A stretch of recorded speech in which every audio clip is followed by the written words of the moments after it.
Identifying The king of cakes. Chopper for the win. G'day guys, welcome back to Cakes by Chopper. Today we are finishing off a set. You've seen Catboy, you have seen Gecko. Let me introduce you to Owlette. She's super cute, very easy. It's a nice, quick, simple cake for any birthday party of a PJ Masks fan. Stick around and I'll show you how to make it. So what you're going to do is head over to the Cakes by Chopper Facebook page, print off this guide template that I've done. We're going to use this for her eyes mainly and just the general look of her face. I've baked 4 6-inch round cakes and I'm just going to stack them and fill them and cover them with ganache after I do a little bit of carving, which we're just going to round out the face. It's always good to stick down a little bit of ganache so your cake doesn't slide. And because of Owlette's little wings on her mask, I'm going to position it down a little bit. As with most cakes, you want it to sit towards the front and give yourself room at the back. So we'll get started with that. Okay, now we're down to the carving part. We're going to keep the height, but we're going to trim this down a little bit off the sides, just like this. I'm just putting the scraps into the side. We want to, as I said, make like a dome. Going from the central piece, just working that all the way out and down. I'm going to draw a line where half the circle would be, then go about 1/3 of the way under that, and that's where the bridge of her nose will be. So we're going to put our marks in for her nose and her eyes, and then gently carving out just a little indent where the eye would be. This is going to help us with shaping just a little bit later on. I'm going to go in and just taper off these edges into the bottom a little bit. Obviously not much, just a little bit. Sort of evens the side out and gives us more of a round head. All right, once you're happy with the shape, you can go through and give that a coat of ganache. Now this ganache is just your plain ganache. I haven't whipped this because I want it to be firm. The whipped ganache actually gives it less stability, so that's why we go over with the plain, because it'll firm it up and hold better.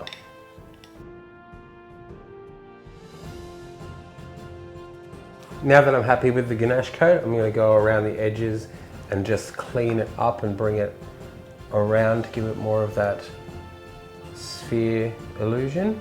Because if I made it perfectly domed, it would be too small of a cake. So I've given it a little bit more height than the character head would be, but you still want a decent sized cake, so you got to stick to some proportion distortion.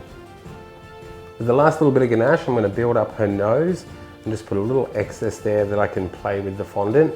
It'll let me round it out and make it look like we've put a piece in there, which we're not actually going to do. Okay, so now our cake's had a little time to chill. I'm going to take a spatula and just go around and gently smooth out any pieces that I missed.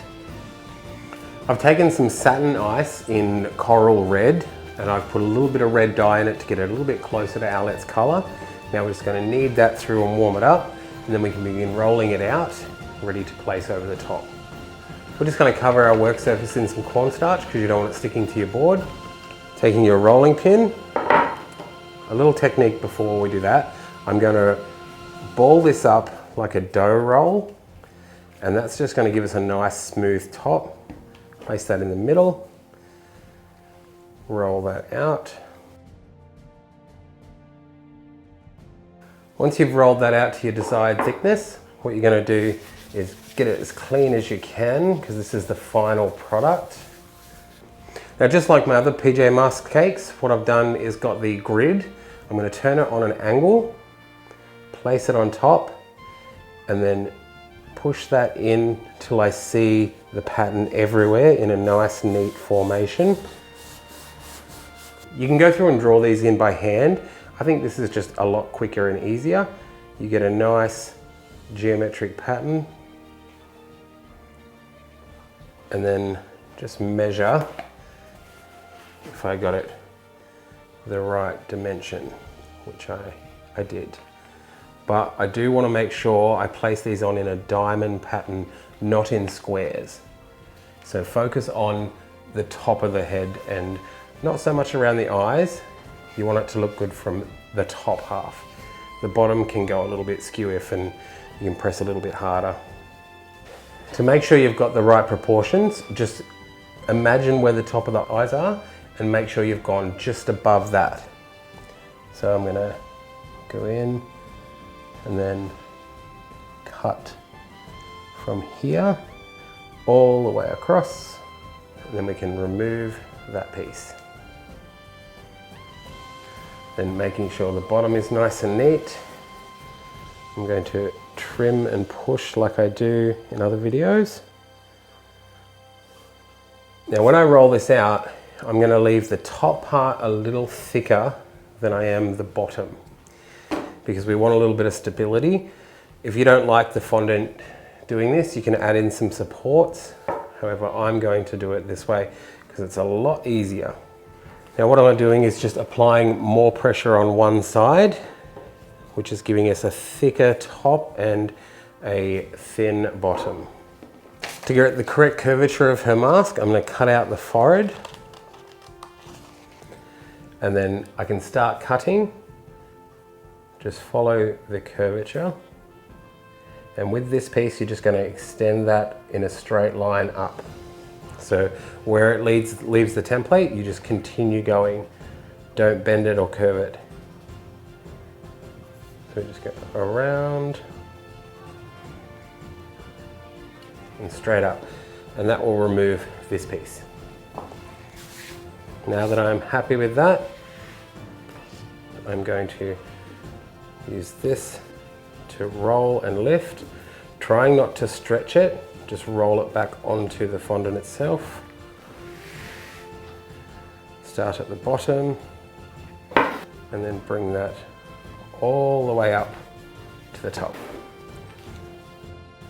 Now the important piece to work on here is getting the bottom smooth, because this is your thinnest area. You'll have a little more playroom with the top. I'm going to bring that around. Now I can use my scissors to just trim this to the right size, because where we continue the line, we actually want it to sit up. I'm just going to cut off the excess. Now I know what you're thinking, Choppa, this is a little bit fidgety. You're right. We are just trimming that down to make it look exactly how we want it. And then I'm cutting off the excess at the sides, and we're going to use that to work for us with these pleats at the top, because she's got 3 little ridges. So we're going to tuck them and round out the mask like that. You can see I've gone 1, 2, 3. It'll keep the mask rigid and standing upright. I've got a tiny bit of pleating, which I'm just going to hide with a border at the bottom. So I just roll this out. Using my fondant smoother to get a nice little ridge. Now I'm only going to do the bottom just to neaten that up.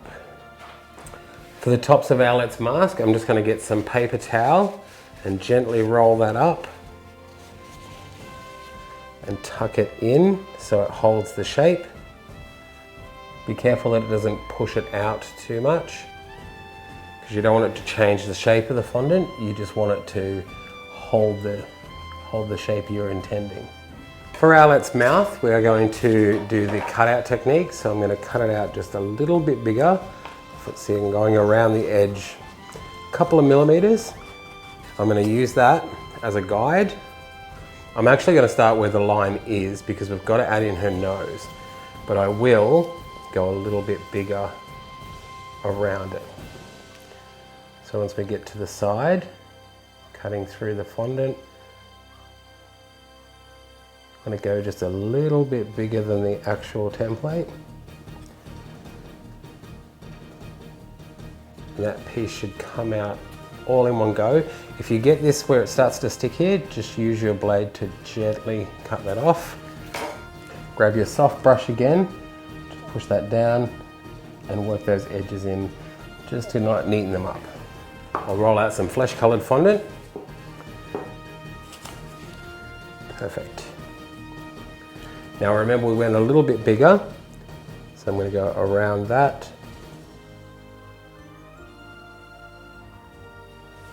So I have that general shape. Now you can see I was a little bit careless cutting that out.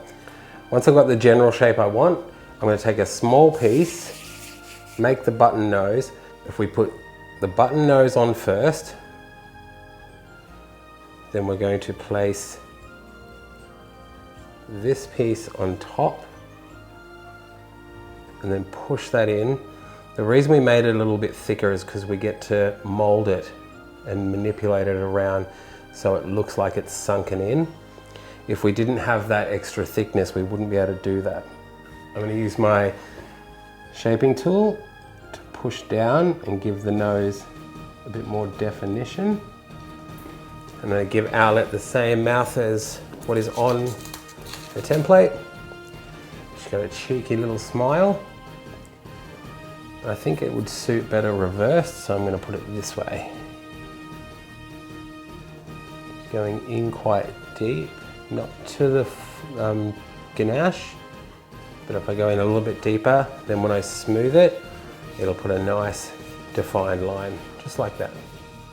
For her eyes, I'm just going to cut out the shape of the template, going around. Take some white fondant, roll that out to the desired thickness you want. Then you're going to place on your eye. And I find it's nice and easy just to trim around like this,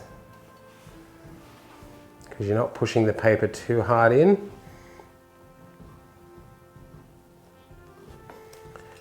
And that's given me the general shape, and I've got nice edges, and then I can put the eye back on and just round it out where it's needed using the tool. Just push the little edges in, so that's one eye. Don't forget, don't confuse them. That can always turn out bad.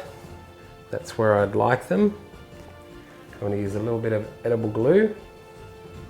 I'm just putting a dot in the middle to secure them and hold them in place, so it gives me room to manipulate it once they're on. Now I'm just going to take some black fondant, roll it in my hands. Now I'm just tapering it down one side, and I'll get the shape that I want. Now I can guess the size here is going to be about that big. Okay, now if I'm very clever, I can trim that in half and use one for each side. Again, with some edible glue, just line the top of the eye.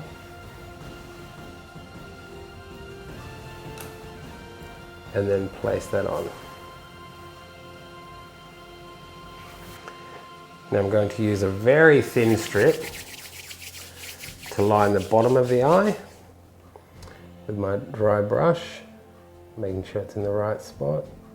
Trim it once it gets to there.